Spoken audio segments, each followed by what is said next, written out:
let us call a truce to terror. The logical place to begin is a treaty assuring the end of nuclear tests of all kinds in every environment under workable controls.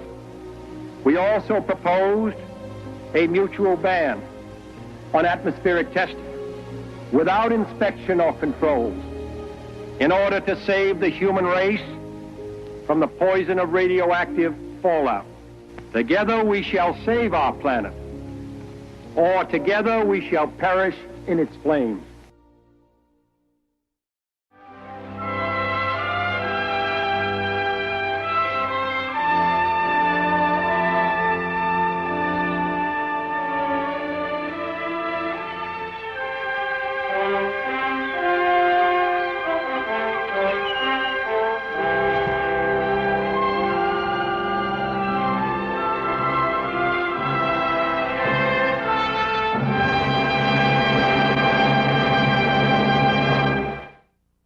By March 1954, the brushfire war in Indochina was almost 8 years old, and the French position had deteriorated.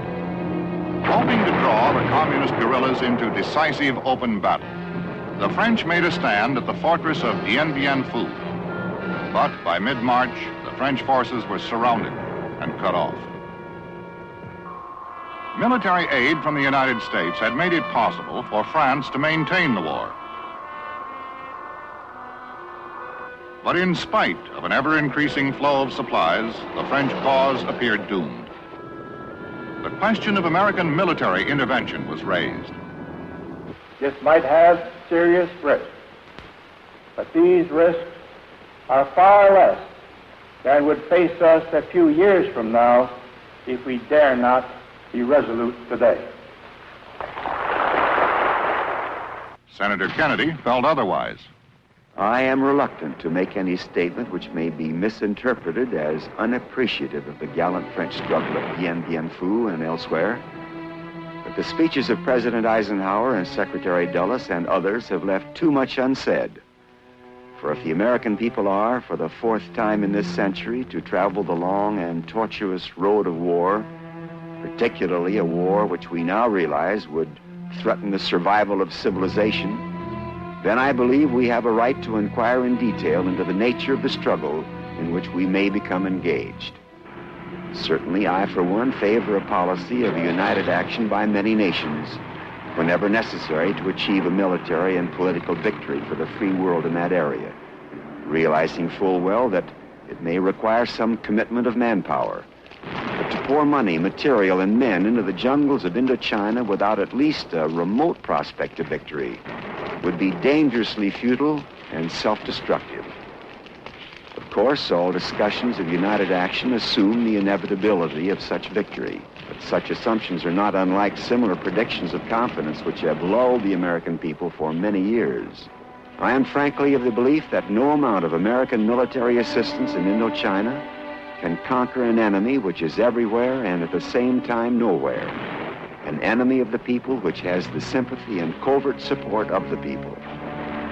If the French persist in their refusal to grant the legitimate independence and freedom desired by the peoples of the Associated States, and if those peoples and the other peoples of Asia remain aloof from the conflict as they have in the past, then it is my hope that Secretary Dulles will recognize the futility of channeling American men and machines into that hopeless struggle.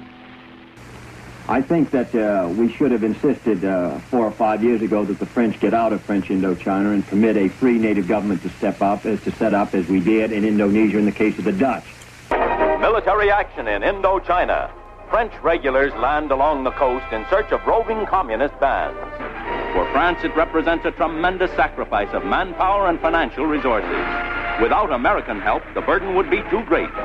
I think perhaps if we go over to the map here, I can indicate to you why it is so vitally important.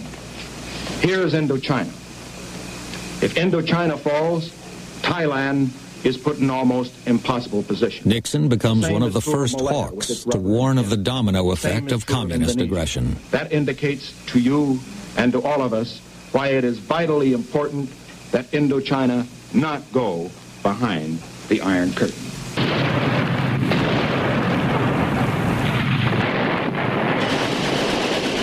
1 year later, in 1954, French forces are besieged by the communists at a place called Dien Bien Phu. A massive resupply operation fails to tip the balance. Nixon is one of the first to favor military intervention, but President Eisenhower won't commit troops to a ground war in Asia. Nixon supports the use of tactical nuclear weapons, but Ike says the sun is still shining. Dien Bien Phu isn't the end of the world. Dien Bien Phu falls. The French surrender.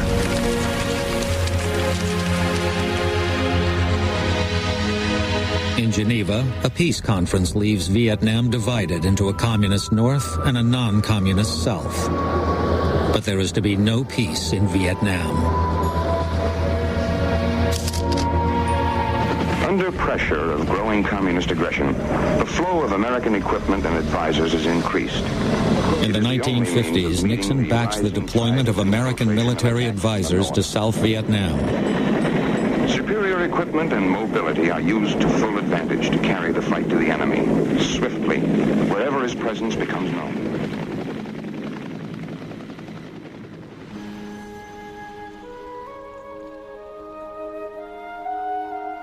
If Indochina goes, several things happen right away. The Kra Peninsula, the last little bit of end hanging on down there, would be scarcely defensible. The tin and the tungsten that we so greatly value from that area would cease coming. The letters and the reports we had on Ho Chi Minh's attitude back in 1946, he wrote, I think it was 7 letters to this government and received no reply. The pathos almost, the sadness that here's a man who felt and believed the United States would be sympathetic to his purpose of gaining his independence from a colonial power. And then to find this is what he'd read, he'd been here, he'd read our Constitution and our Declaration of Independence. He thought surely the United States would be interested. We had testimony in the committee that his one worry was that it was so insignificant. Vietnam was so far away and so insignificant, we would never bother about it. It's too small to ever attract the attention of the United States.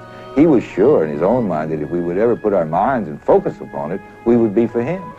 How different history would have been for us and for them if we had felt a common interest in the colonial province like Vietnam seeking its independence of France. Colonel Fletcher Prouty. At the time of the Kennedy assassination, I was the Chief of Special Operations in the Joint Staff, working for the Joint Chiefs of Staff. Special Operations in those days was a euphemism for the military support of the clandestine operations of CIA around the world. Prouty was an insider who claimed that while some in the Pentagon were gearing up for war, he was secretly helping President Kennedy plan for peace. But during the summer, July, August, and September, he had a very experienced group of people work on his new policy for Vietnam. It was published in October, and it was called the National Security Action Memorandum number 263. And that memorandum, signed under the direction of the President, was to bring men home by Christmas and get everybody out by 1965. What we're looking at here are approximately 15,000 pages of documents on Kennedy's Vietnam policies that I've collected from all the archives in the United States. In some cases, and many of them are newly declassified. In a new book, JFK and Vietnam, military historian Major John Newman offers his conclusions about Kennedy's Vietnam policy. I don't think there's any doubt that JFK was pulling out of Vietnam when he was killed. And I think because the most fundamental tenet of his policy was no combat troops, and we know that Johnson put in combat troops, I feel it's safe to say that the assassination led directly to the escalation of the war. Did that policy change after the assassination?